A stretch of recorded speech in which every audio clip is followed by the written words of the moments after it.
Bueno, antes que nada quiero agradecer al Consejo Federal del Folclore Argentino y a la comisión de este congreso en el cual participamos por la responsabilidad que me otorgaron al presentar al próximo disertante. Él es argentino, profesor en historia, cursa la última materia del ciclo especial de licenciatura en historia en la Facultad de Humanidades y Ciencias Sociales de la Universidad Nacional de Jujuy. Es presidente del grupo literario y cultural Los Insurgentes de la provincia de Salta. Demos la bienvenida al primer Congreso y Parlamento Virtual del Folclore de América a Marcelo Agüero Urquiza para escuchar su ponencia Bandoleros Rurales. Profesor Agüero Urquiza, tiene la palabra, cuando guste. Muchas gracias por la presentación y por sus hermosas palabras. Buenas tardes a todos los presentes. Como ya le dijeron, mi nombre es Marcelo Agüero Urquiza y voy a hablar de los bandoleros rurales.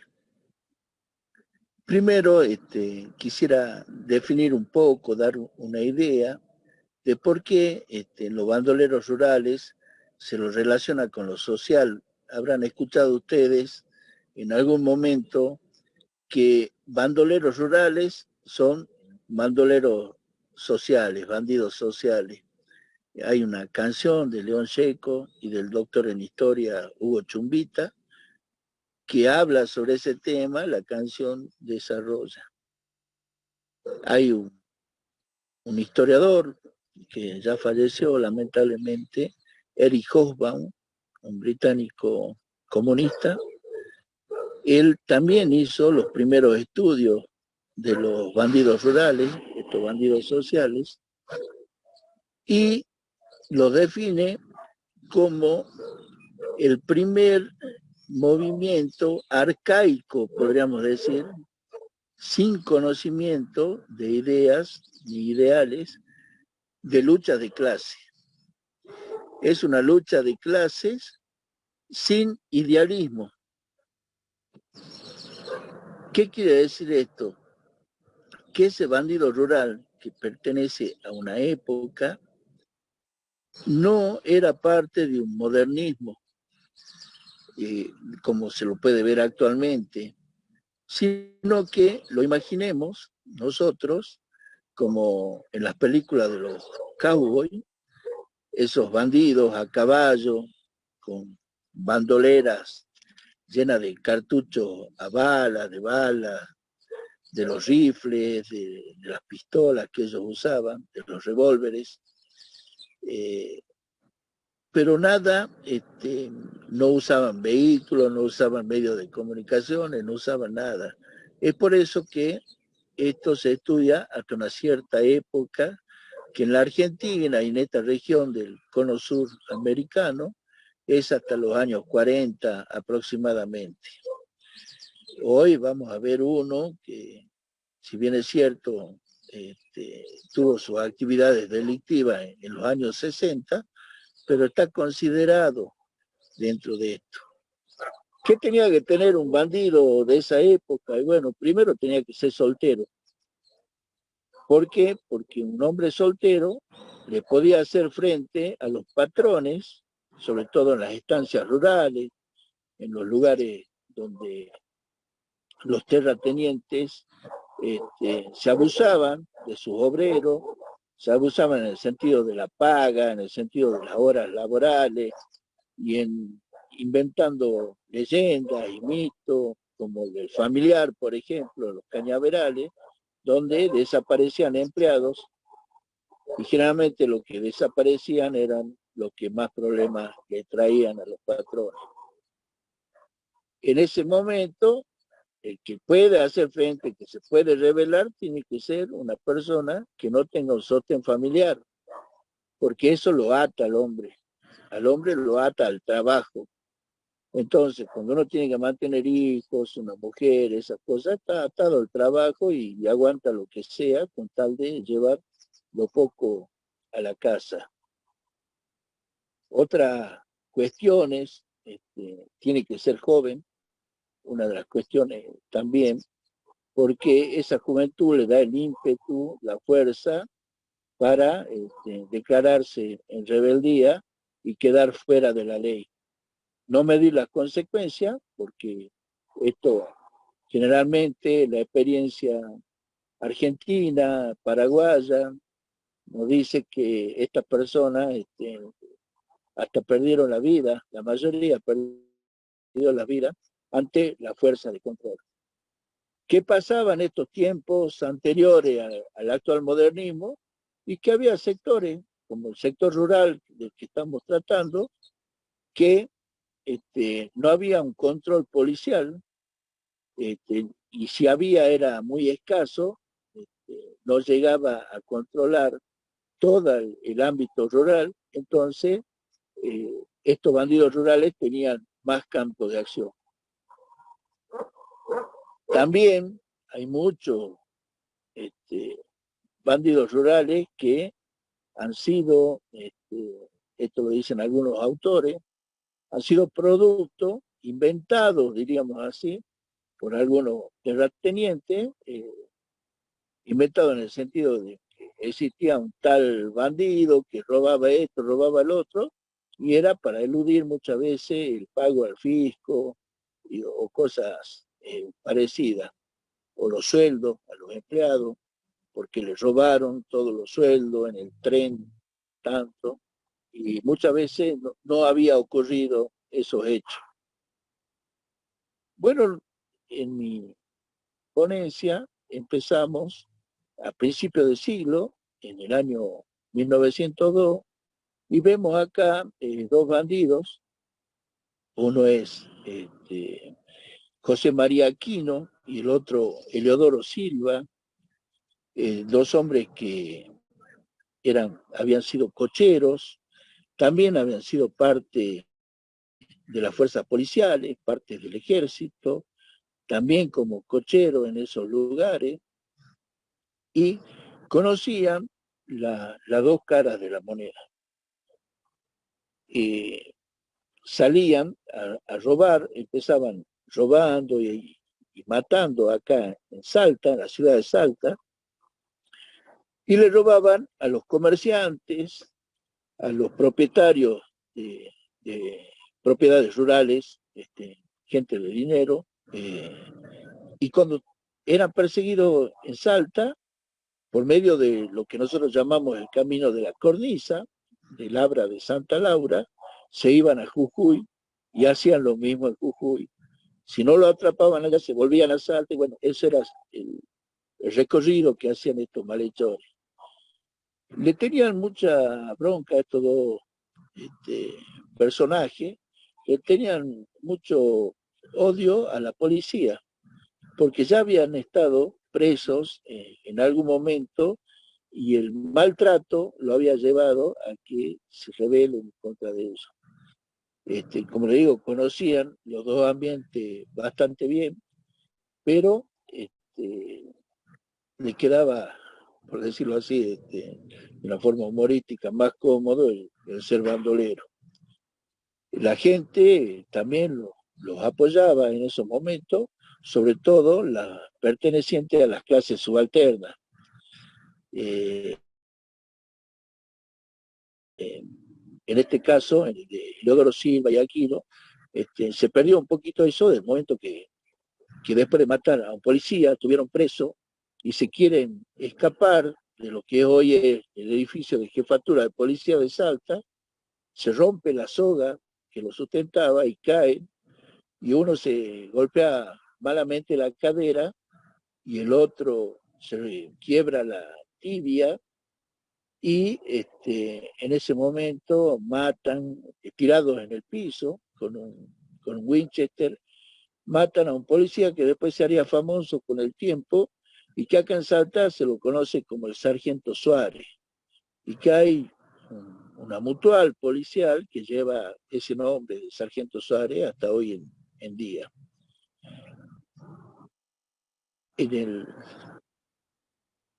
Esto lo relaciono a lo que estaba hablando y retomando un poquito de los bandidos rurales. Hay una relación muy estrecha entre el accionar de estos bandidos y otro grupo, un tercer grupo, diríamos así, que no está en la clase subalterna, tampoco está en las clases que de alguna manera tienen la hegemonía y el poder político y económico, sino un grupo cultural que son músicos, poetas, hasta cineastas en algunos casos, que hacen al folclore. Entonces, un poco esto era la pregunta, ¿por qué algunos poetas como el Barba Castilla, algunos músicos como el doctor Gustavo Cuchi Leguizamón, cantores como Los Fronterizos, ¿por qué les llamaba la atención el accionar de esta gente y escribían samba, por ejemplo, como la Pelayo Alarcón, en este caso, que es una samba que habla de uno de los bandoleros que vamos a hablar nosotros, y en este caso, de Aquino y de Silva, lo tiene en cuenta la revista Cara y Careta, en algún momento, que publica incluso las fotos de estos dos bandidos. Lo tiene en cuenta también un dramaturgo salteño, Avellaneda, que en esa época, más o menos, disputaba la vanguardia del teatro salteño con Juan Carlos Dávalo. Pero ¿qué es lo que había acá? Juan Carlos Dávalo trabajaba en un teatro en la zona del centro de la ciudad de Salta, ahora Teatro de la Ciudad, y fue en algún momento el Coliseo Victoria, después Cine Teatro Victoria, y ahora es el Teatro de la Ciudad. Y este dramaturgo que le digo, Edelmiro Avellaneda, él se dedicaba a la orilla, pero a la orilla de esa época, a la orilla de la ciudad en esa época estaba, al que conoce la ciudad de Salta, la avenida San Martín. Y ahí llegaban los circos, sobre todo circos que venían de Buenos Aires, y ya estos circos traían sus obras de teatro y que le ponían en Salta y le daban un lugarcito a Avellaneda para que pongan el último día la obra de teatro de él. Y como él elegía temas generalmente de carácter policial y a la gente de los márgenes de la ciudad le gustaba porque se sentía identificado, bueno, esos circos se llenaban. Cuando presentaba Avellaneda, se llenaba. Y Avellaneda es el único que los recuerda a varios bandidos de Salta, pero sobre todo a Aquino y Silva, que no se los ha tratado nunca y nunca se lo ha investigado completamente. Y si no fuese por Avellaneda, habrían quedado en el olvido esos primeros gritos, diríamos así, de luchas sociales en su momento. Y aquí concluimos con Silva y Aquino, y ahora sí entramos con un bandido que fue célebre en Salta y se llamaba Pelayo Alarcón, o era conocido como Pelayo Alarcón. Tenía otros nombres como Ángel Ríos, distintos nombres más, pero este tenía una característica esencial. Este se manejaba con una banda, y con esa banda, Pelayo Alarcón hacía destrozos, sobre todo en la zona que él se movía, la zona de Orán y sus adyacencias. Una vuelta acá, preso en Salta, se mete dentro de una bolsa de basura, la bolsa de arpilleras que habían antes, y con una navaja, y la bolsa estaba bien cosida. El carro de la basura era cargado por los mismos presos, así que medio acomodado un poquito, lo meten ahí y se va con la basura. El carrero, tal Barragán, que llevaba la basura en esos momentos, la tiraba cerca, porque la ciudad se terminaba cerca. La ciudad nuestra, fundada en 1582, no crecía tan rápido. Empezó a crecer en la primera mitad del siglo XX y empezó a crecer así muy lentamente hasta llegar a la segunda mitad, donde ahí sí se ve un aceleramiento. Y esto, la basura, la tiraban atrás de lo que es el Hospital del Milagro Viejo, cerca del Zanjón, que hacia la avenida Entre Ríos, pero se lleva un susto el carrero al ver que la bolsa empezaba a moverse, una navaja la rompía de adentro y sale un hombre. Sale corriendo pensando que era un aparecido y bueno, y así se escapa Pelayo Alarcón, se va al norte, en el norte arma su banda, su cuadrilla, como le llamaba la prensa de entonces, y deciden atacar la comisaría de Orán para liberar presos que eran amigos de ellos. Y es una idea que le transmite de alguna manera Bazán Fría, que también Pelayo Alarcón se encarga de hacerlo escapar de la cárcel de Tucumán. Bazán Fría era tucumano, lo hace escapar de ahí y se lo trae a Salta, al Valle de Lerma, donde hacen algunos atracos, y Bazán Fría ahí le empieza a transmitir ideas como de atacar una cárcel y liberar a todos los presos, que eran ya en principio de ideas así revolucionarias, por decirlo de alguna manera. Bazán Fría es parte de la banda. Bazán Fría tenía un gran amigo que, acompañándolo a Pelayo Alarcón en su momento, muere ahogado en el río Bermejo de Salta, en un enfrentamiento policial. Pelayo Alarcón llega un momento, se va a Tucumán nuevamente. Ahí en Tucumán la policía y el ejército comienzan a investigar, a preguntar dónde estaba, descubren dónde estaba, que era más o menos en lo que es hoy la avenida Roca y la vía, la avenida Roca, creo que el que conoce Tucumán no me va a dejar mentir, avenida Roca al 1200 aproximadamente. Ahí al frente había un gran campo, era muy rural la zona, esa tucumana, y en un ranchito estaba Pelayo Alarcón. La policía lo rodea, empiezan los disparos, demoraba mucho tiempo, él estaba con un Winchester y con un arma de una distancia de 200 metros, con un fusil recién comprado por el ejército, un oficial de alta jerarquía le hace un disparo y lo mata.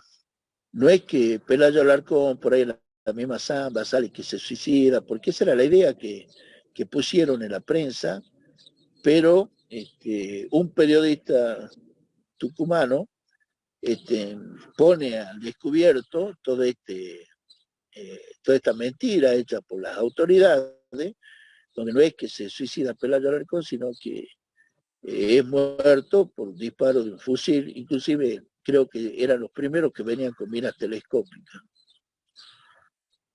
Ahí termina su existencia Pelayo Alarcón y este grupo cultural de músicos, de poetas, así lo empieza a recordar. Con la samba, hay muchos escritos sobre Pelayo Alarcón. Acá, una de las partes estudiadas, diríamos así, son publicaciones de acá que salen en la página cultural del amigo José de Guardia de Ponté. Después hay otros libros, otras investigaciones escritas por él.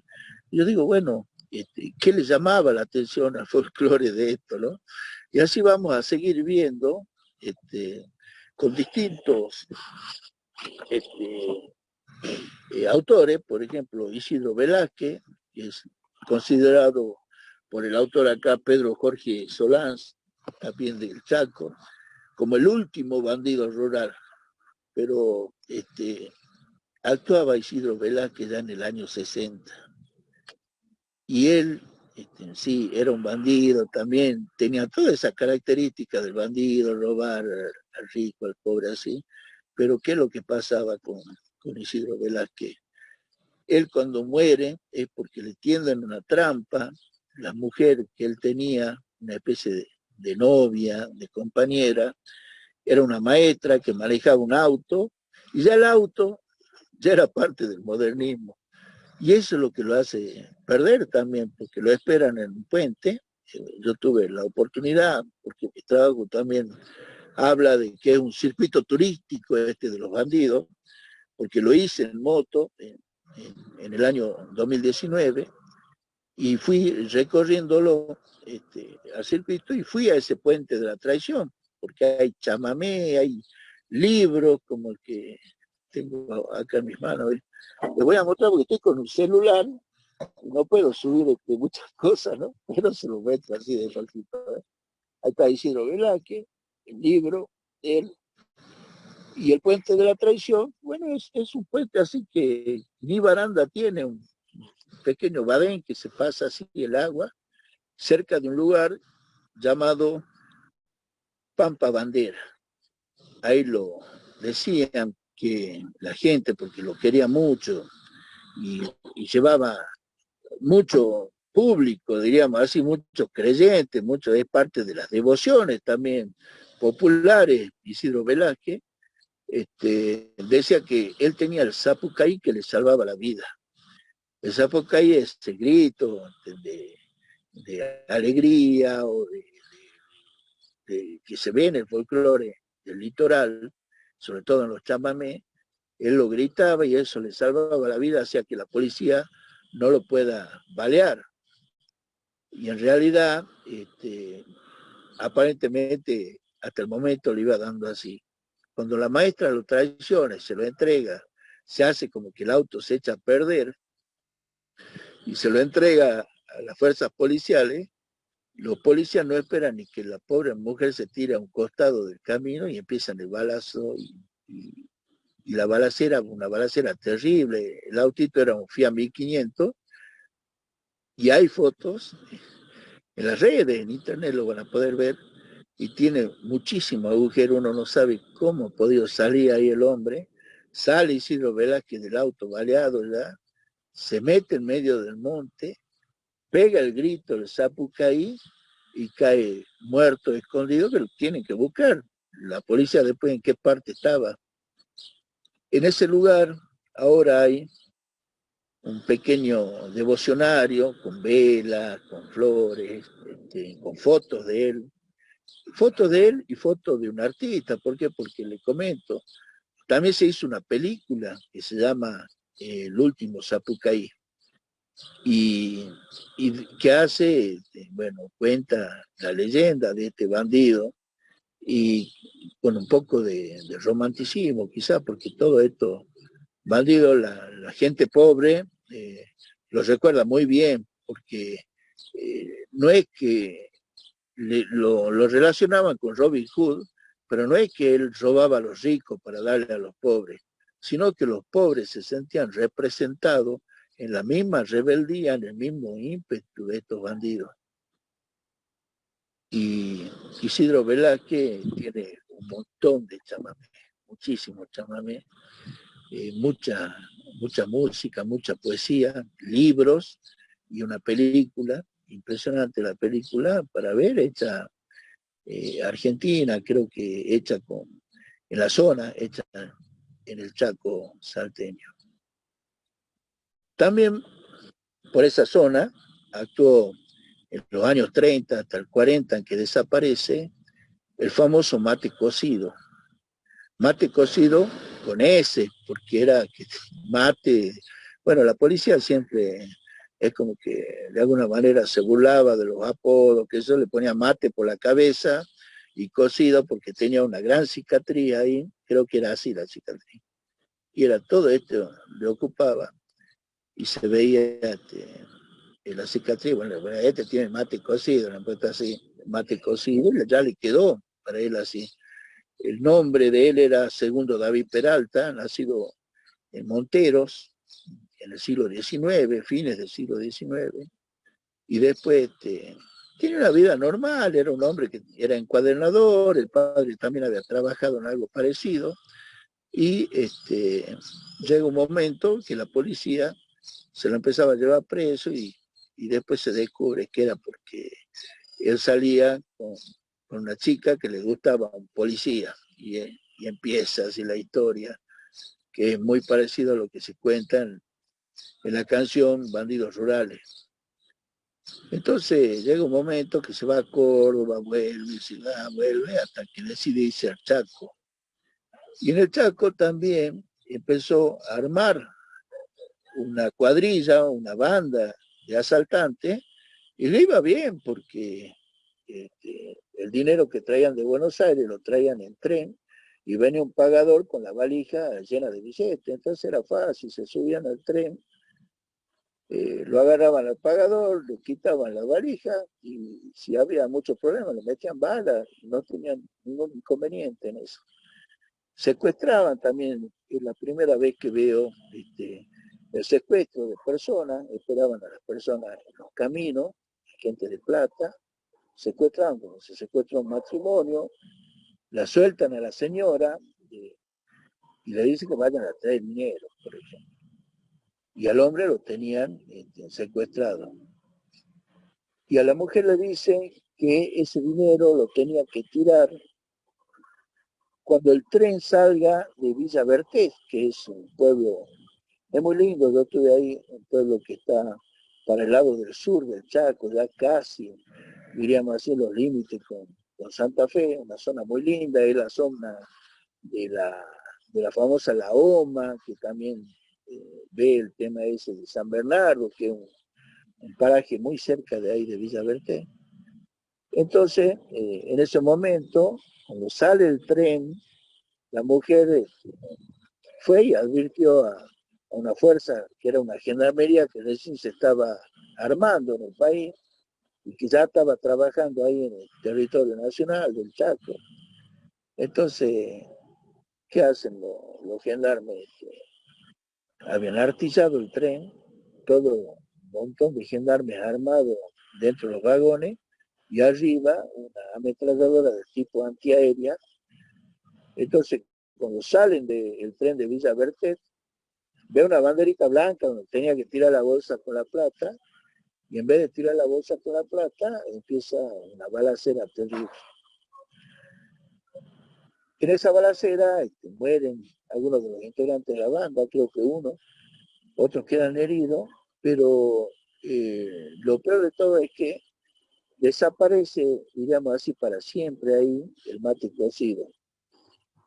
Se encuentra lo que sería una riñonera, que era un elemento que él tenía así de la cintura, donde guardaba cosas, la vaina de la pistola y otras cuestiones personales, y él desaparece.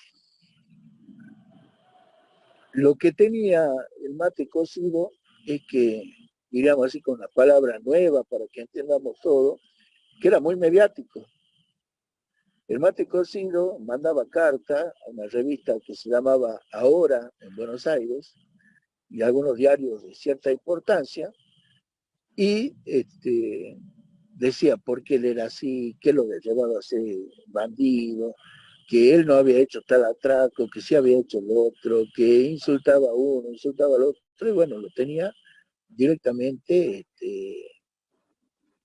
en conocimiento a todo el público, a todo el que leía los diarios, compraba la revista esa, y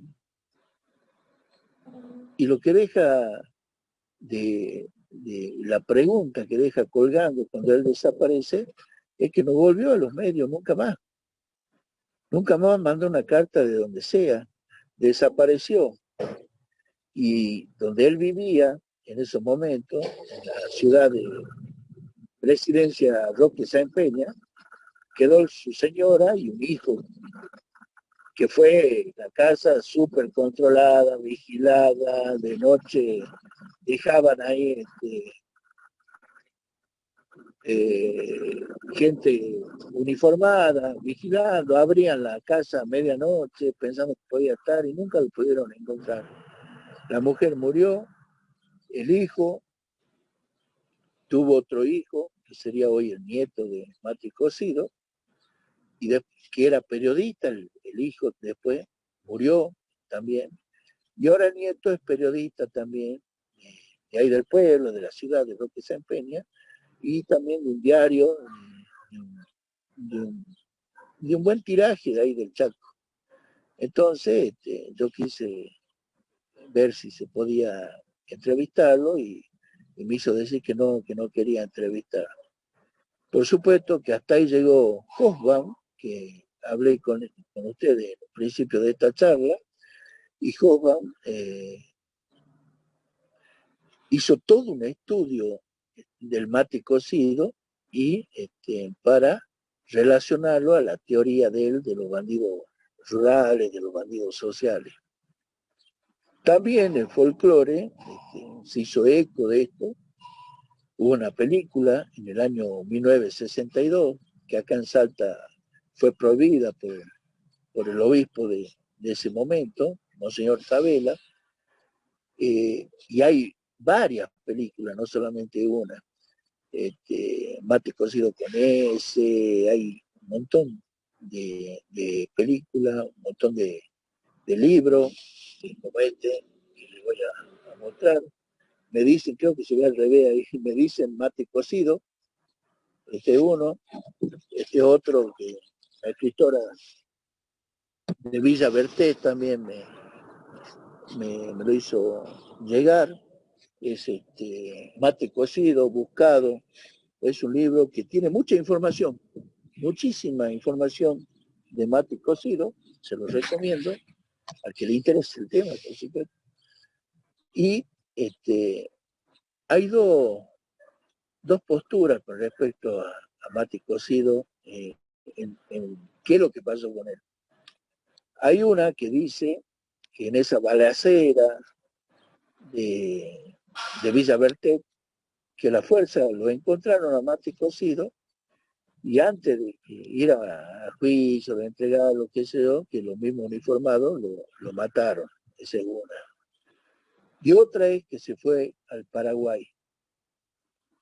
Lo importante de todo esto es que al momento de la muerte de Mate Cocido, había muchísimo dinero ya robado, ya sustraído, muchísimo dinero, producto de secuestro, producto de robo de los trenes, y nunca se vio ese dinero. Por supuesto, a esa balacera en Villa Bertet, Mate Cocido no iba a ir con toda la plata. En la casa, nunca la policía encontró dinero como para decir que era el producto de los botines, y a la banda que fueron siendo apresados de a poco, tampoco lo encontraron. Ese dinero en algún lado debería estar, porque tampoco tenían como para gastarlo de todo, no eran tan buscados que no podían hacer alaraca de gastos así, de gasto para ser descubierto, ¿no es cierto? Y así seguimos el recorrido de esta moto hoy imaginaria, esta moto, y regresamos a Salta, por supuesto, y nos encontramos con Santos Ramírez, también de la misma época de Pelayo Alarcón, en el 37, Pelayo muere en el 25, Santos Ramírez en el 37, y en el momento, con una mala junta ahí en la cárcel, que hoy es, lo vuelvo a repetir, el edificio de jefatura de policía, al fugarse mata a dos policías, eso les cuesta caro, y después lleva una vida tranquila, pero nunca pudo encontrar un buen trabajo hasta que desaparece. Muchos creen que se fue a trabajar al sur de la Argentina, pero la verdad que no se lo recuerda, no se sabe absolutamente nada de él. Sí era un bandido que con esta relación que tenía era otro bandido, un poquito más sinvergüenza, y bueno, él sabía de robo a la gente, de esas cosas, pero no sabía de matar policías. Después lo dijo, claramente lo mataba porque había tenido maltrato dentro de la cárcel con esos policías y no sintió ningún arrepentimiento en hacerlo. Muchos de estos bandidos, ya para cerrar, y nos podemos ir a las preguntas, a un intercambio de ideas. La mayoría de estos bandidos tiene un lugar, incluido Bazán Frías, que muere en el cementerio de los ricos en Tucumán, y es enterrado en el cementerio de los pobres, porque tiene eso Tucumán, un cementerio de los ricos y uno de los pobres, pero como murió en el cementerio de los ricos, la gente, incluido el padre, que era un policía, retirado ya, le hacen un pequeño altar ahí en la entrada, que después he corrido hacia un costado, porque había mucha devoción. Las devociones populares surgieron mucho en relación con los bandidos. A Mate Cocido no se le ve una devoción popular porque no tiene el cuerpo. No se sabe qué pasó de Mate Cocido, pero sí, y al igual que Santos Ramírez, que no se sabe dónde terminó sus días, pero sí hay de todos los otros bandidos que hemos hablado hoy. No hemos tocado el tema, disculpen, el tema de Corrientes, que también hay muchos, desde el Gauchito Gil y otros. No hemos tocado el tema de Misiones, porque este es un circuito, como vuelvo a repetirlo, lo hice en una motocicleta y no introduje esos bandidos dentro de este estudio. Una, porque lo podría haber hecho, por el poco espacio que tenía para escribir. Y ustedes saben, cuando uno empieza a escribir, se larga, como la mayoría de ustedes, y después tiene que andar recortando. Recortando, y por ahí esos recortes quedan horribles, y no se entienden bien, y más o menos es así. Y bueno, como esta charla de hoy, que fue un poco recortando, tirando ideas de un lado del otro, y quizá el que nunca escuchó hablar de los bandidos sociales no le ha quedado un poco claro. No he tocado, vuelvo a repetir, los bandidos de Corrientes, de Misiones, y tampoco he tocado otros casos que no son de bandidos rurales, son de otro tipo de bandidos, de otro tipo de crímenes que han ocurrido, qué sé yo, no sé, por decirle algo, la López Pereira, que yo por ahí también me pongo un poco mal, porque el de la López Pereira todos hablan del crimen que se ha cometido, que era la mujer, Artidorio Crecer y que eso, pero es un crimen que no tiene el cuerpo. Nadie sabe quién ha sido la mujer muerta. Sí se sabe que era casado con tal, que tenía familia, pero no se sabe a quién había matado y si fue Artidorio Creseri. No se sabe qué fecha, no se sabe cómo murió esa señora. Muchos dicen que la han acuchillado, otros dicen que la pegó tiro. Y para colmo, la letra resulta ser que después de investigaciones no es solamente de Artidorio Creseri, sino parece que han intervenido otras personas también en la letra que se la atribuyen a otras personas. ¿Mm?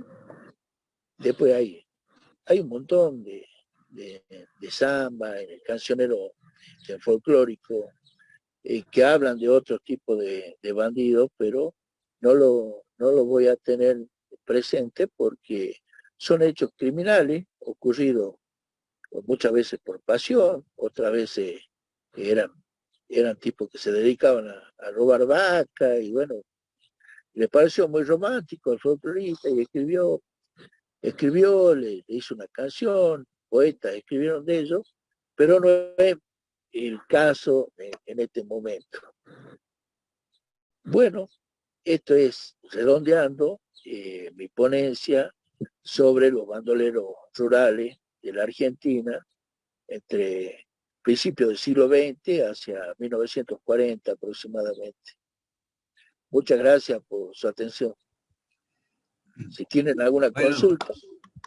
Muchas gracias, Marcelo. Realmente nos dejaste con las ganas de escucharte la próxima vez con las otras historias, porque como hiciste un recorte, como dijiste, bueno, nos quedamos con las ganas. Muy bueno. Oscar, ¿querés hablar? Sí, realmente me pareció muy amplio, muy muy bien narrado, oralmente narrado. Se ve que el hombre lo tiene muy internalizado el tema. Y quería aprovechar para recomendarle un libro a Marcelo, si él quiere tomar nota, sobre el Gaucho Gil, una novela que se llama Colgado de los tobillos. Así murió el Gaucho Gil, en una amplia rueda de una, no sé si sería una carreta o qué, el policía que lo tenía entre ojos, porque también hubo un caso de que era, es decir, el policía le pretendía a la mujer al Gaucho Gil. Años más tarde, cuando ya el hombre era conocido como su habilidad como curandero, vamos a decir, como médico espontáneo, lo va a buscar casualmente para que le cure al hijo, al policía. El hijo del policía para que le cure al hijo, y el Gaucho Gil lo cura, pero el caso es que este hombre muere realmente, como dice la novela. Si quieres tomar nota, Marcelo, el escritor es del Colorado, Formosa, y se llama Orlando Van Bredan, un gran escritor. Orlando Van Bredan. ¿No es cierto? Sí, sí, Orlando Van Bredan. Y la novela se llama Colgado de los tobillos, así como muere Gaucho Gil, ¿no es cierto? Tiene su altar mayor, creo que en Alvear o en Mercedes, creo, en Corrientes. En Mercedes, Corrientes, sí. Muchas gracias, ya está agendado eso. Al contrario, realmente ha sido muy, muy linda, eso demuestra el amplio espectro del folclore, cómo se lo puede abarcar desde tantas vertientes, ¿no es cierto? Y el caso tuyo es uno de esos, ¿no es cierto? Muchas gracias.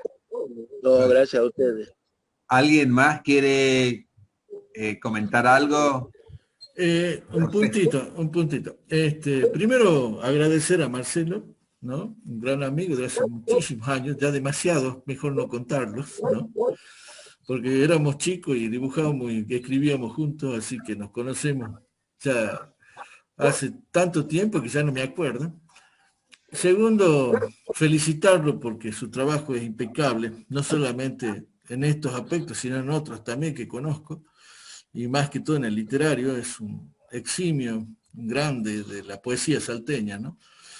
Y lo que iba a comentar un poquito y aportar, esta cuestión del síndrome de Robin Hood, ¿no? Porque es acá donde está la base y la madre del borrego.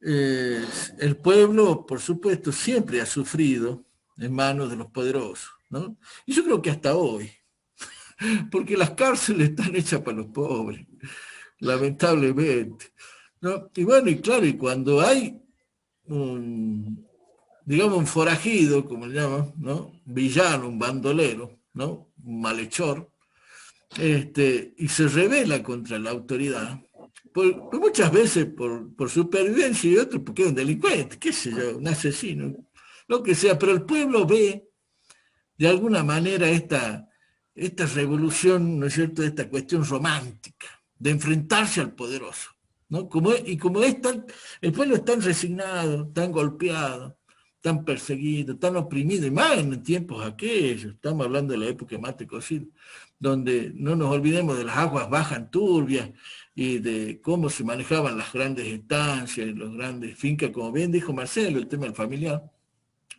Entonces encontramos ahí el romanticismo de este hombre, ¿no es cierto?, fuera de la ley, ¿sí?, que se impone así como un vengador, como un Batman, digamos, al poderoso. Y por supuesto de ahí se escriben las historias y se arman las leyendas, que por supuesto como buenas historias, relatos y leyendas no son ciertas, ¿no? O muy poco debe serlo, ¿sí? Pero acá tenemos nosotros que el pueblo es romántico. Como no puede soportar la muerte, tampoco puede soportar la injusticia. Y entonces acá nacen estas leyendas tan fantásticas, ¿no?, de nuestro campo argentino, ¿sí?, y que deja muchísimo, muchísimo para analizar y para poder profundizar. Es parte de nuestro folclore, porque además, si ahí se crea la música, el canto, las danzas, muchas cosas nacen de estos bandidos rurales y de esta cuestión de poder hacer justicia por mano propia. Eso nada más. Bien. ¿Alguien más? La palabra. Bien, adelante, Lucía. Adelante. Simplemente comentarle al colega que hay un gaucho bandido que falleció allá por el 1916, 1918, que inmortalizó la historia de una novela, Gutiérrez, y esa novela se llamó Hormiga Negra. Hormiga Negra no es solo una leyenda que quedó impresa en este libro que escribió Gutiérrez, sino que era nicoleño de San Nicolás de los Arroyos y sus restos descansan en el primer museo a cielo abierto de la Argentina, el Museo Cementerio de San Nicolás de los Arroyos.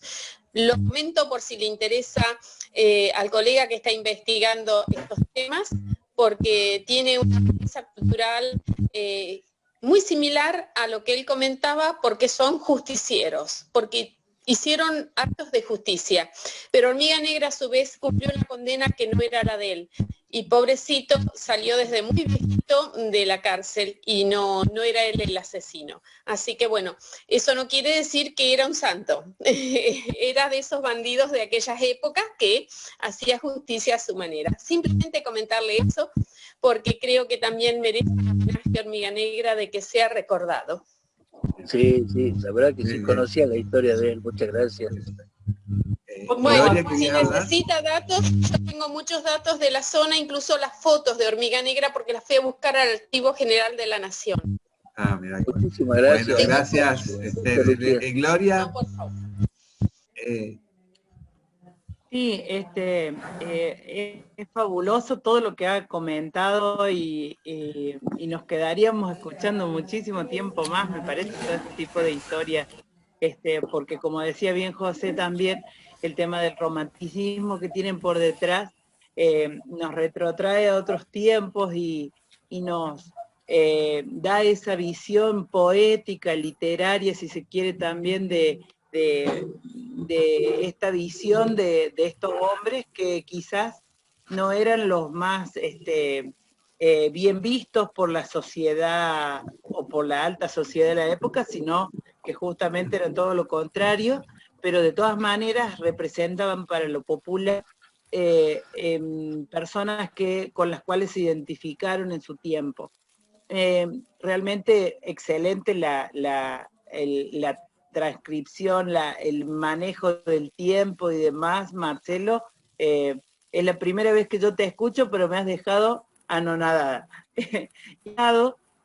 También tener en cuenta este tipo de cuestiones que tienen que ver con lo policial, con lo judicial, porque, por ejemplo, a nivel de las puestas en escena que uno puede hacer en danza, a mí siempre me ha interesado mucho el tema de qué se dice adentro de los escritos policiales, de cómo eran las ropas, qué utensilios usaban, cómo se manejaban y cuántas personas, por ejemplo, formaban la casa, qué elementos había en la casa.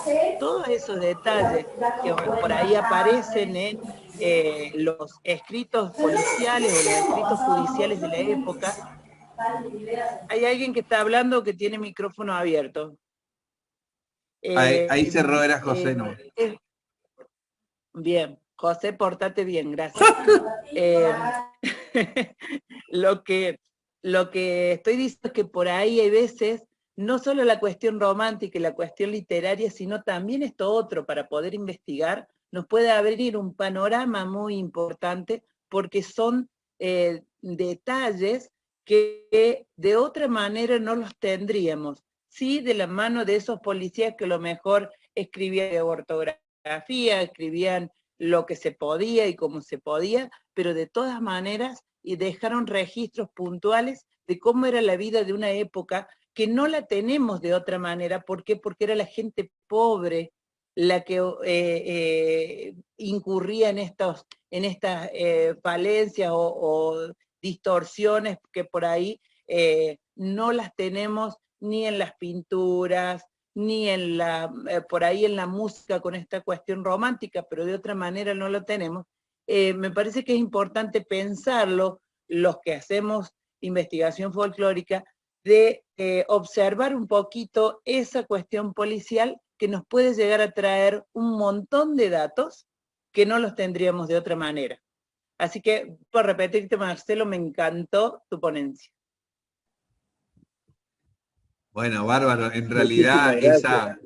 esa mirada que le da Marcelo es como una puerta por donde entrar a todo un contexto histórico de toda una época, de todo un país, digamos, es como hablar de la Edad Media, ¿no? O sea, es todo un tiempo que cada lugar, cada zona tiene su historia.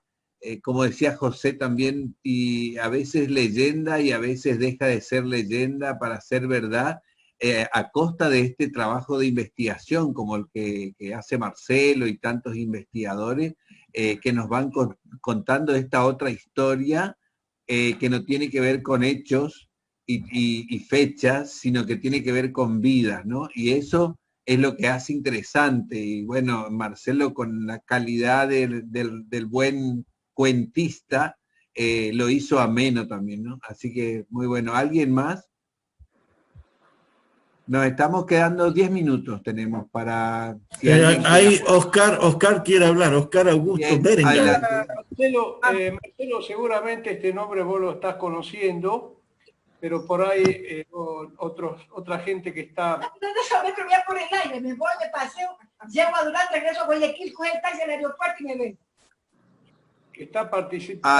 Adela, por favor. Ahí ya está. Que está participando de este panel, Bairoleto, de La Pampa. Sí. Hubo un bandido muy, muy famoso, creo que era Bairoleto, una voz italiana, que creo que significaba movedizo, así, muy, muy, muy inquieto. Y sí, eso quería recordar, ya que estás trayendo a colación tantos nombres, a Bairoleto, ¿no es cierto? Eso es todo. Bairoleto de alguna manera fue el socio de Mate Cocido, Claro, en los atracos. Sí. Bueno, Marcelo, te felicito nuevamente. Muy ilustrativa tu ponencia. Muchísimas gracias. Nada más. Pido la Adelante. palabra, puedo...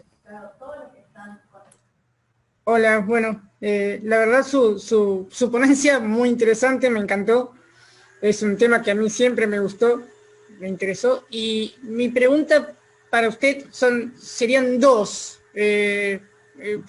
Primero, si estos bandidos rurales, en ese contexto, sin salir del contexto en el que estamos, también se encontraron en otros países latinoamericanos o solo fue en alguna franja, la franja del litoral, o si solamente, o si trascendió, por ejemplo, si se ven bandidos rurales en México o en Venezuela o en otros países latinoamericanos.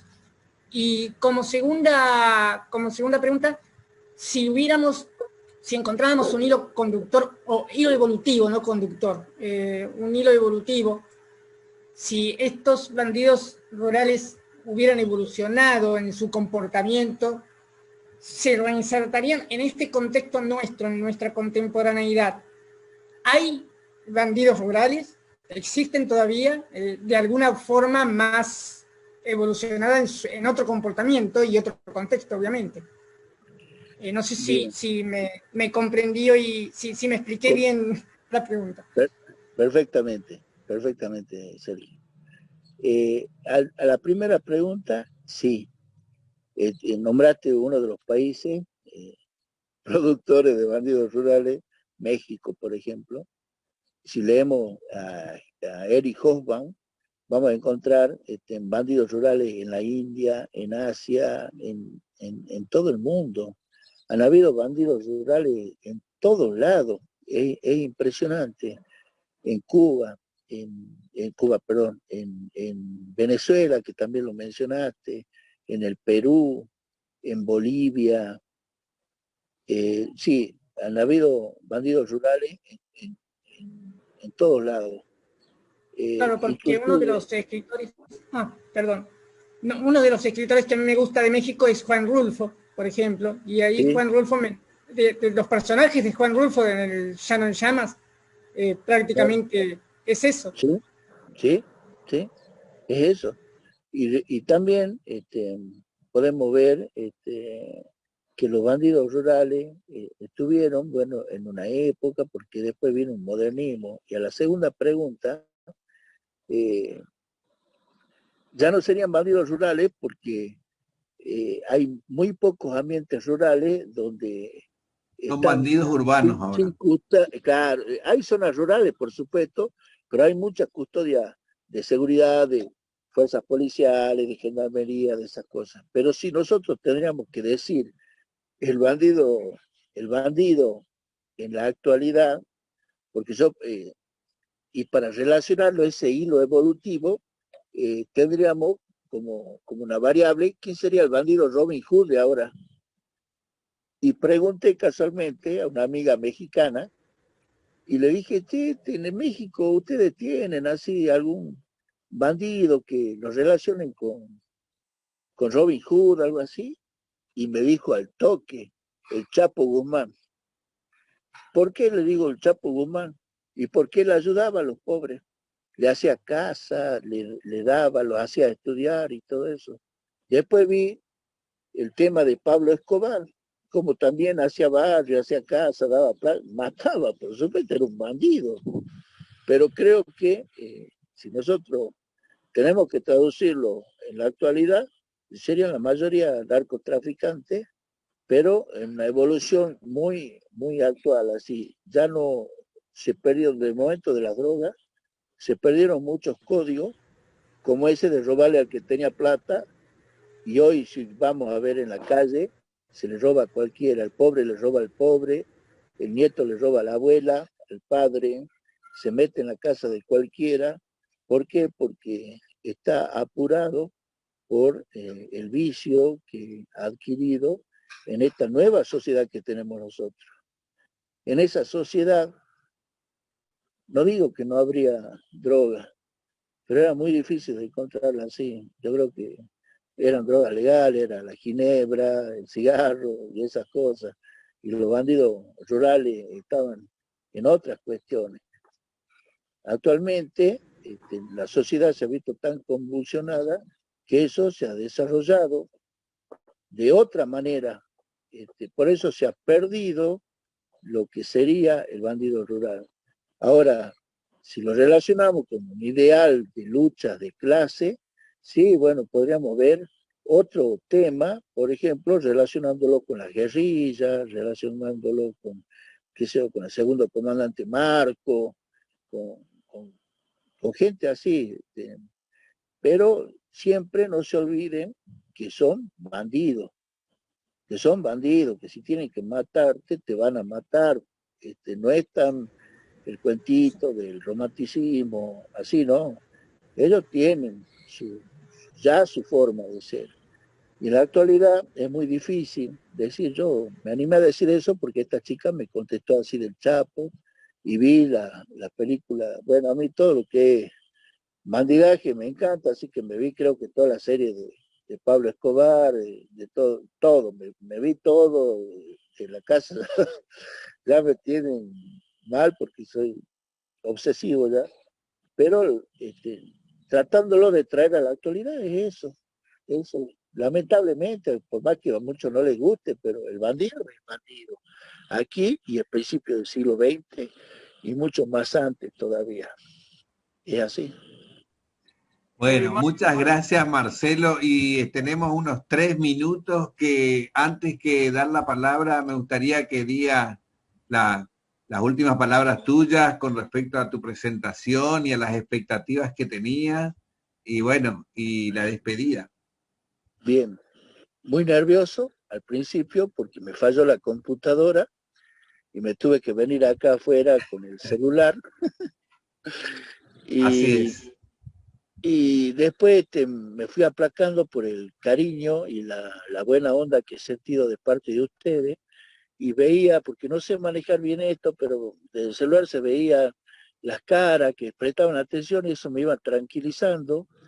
Me gustó mucho lo de Gloria, donde dijo de alguna manera que todos esos escritos de la época, si bien es cierto, ya tenían una tendencia, eran muy subjetivos, pero de alguna manera uno tiene que sacarle la voz a aquellos que no tenían voz. las clases subalternas por medio de estos bandidos. Es una cosa muy difícil y me gustó ese razonamiento, me gustó muchísimo, porque no me ayudó, porque eso se me había pasado por alto y cayó justo. Muy agradecido, me gustaría que haya congresos como este siempre, a cada rato, porque ahora ya estoy más aflojado, estoy mejor, y es la primera vez que lo hago de una manera virtual. Y puedo verle las caras a ustedes, que es importante. Muchas gracias, chicos, gente. Muchas gracias, muchas gracias. Un aplauso virtual también para vos. Y bueno, todos queremos hacer a menudo siempre. Ahí José está programando otro congreso para el mes que viene. No, es una broma. Bueno, así que muchas gracias a todos. Seguramente ya va a estar nuestro próximo exponente ahora. Y bueno, creo que es José, así que lo tenemos ahí. Y Gloria lo va a presentar, así que están los dos. ¿O está? ¿Quién está para presentar? Bueno, gracias, Sergio. Hola, hola.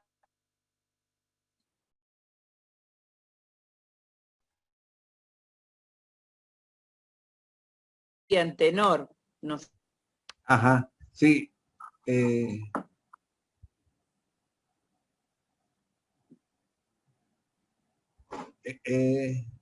No lo estoy viendo. Esperamos un ratito porque... Dale. Dale. De paso tomen agua, no se vayan.